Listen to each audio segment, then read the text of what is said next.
జగన్ గారు 150 సీట్లకు 170 సీట్లకు 170 సీట్లు గెలుస్తామంటున్నారు కదా. సో నిజంగానే గెలిచే ఛాన్స్ ఉందనుకుంటున్నారా మీరు? ఎందుకు లేదనుకుంటున్నారు? చేసే పరిపాలన అట్లుంది. నెక్స్ట్ వచ్చేది పక్క చంద్రబాబు. ఇప్పుడు చంద్రబాబు నాయుడు మరియు పవన్ కళ్యాణ్ గారు పొత్తుతో వస్తున్నారు కదా. సో మీకు ఎలా అనిపిస్తుంది? అలా రావడం కరెక్ట్ అనుకుంటున్నారా? కరెక్టే.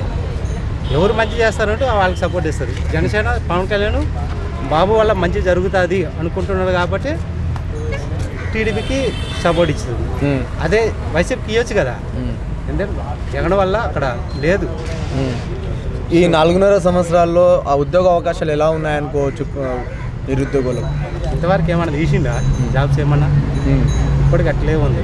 గతంలో బాబు గారి పరిపాలన ఎలా ఉండే అనుకోవచ్చు ఉద్యోగ అవకాశాలు? నెంబర్ 1. ఒకప్పుడు ఇదే తెలంగాణలో కూడా చేసిండు ఉమ్మడిగా ఉన్నప్పుడు. అప్పుడు ఎట్లా చేసిండు ఇంకో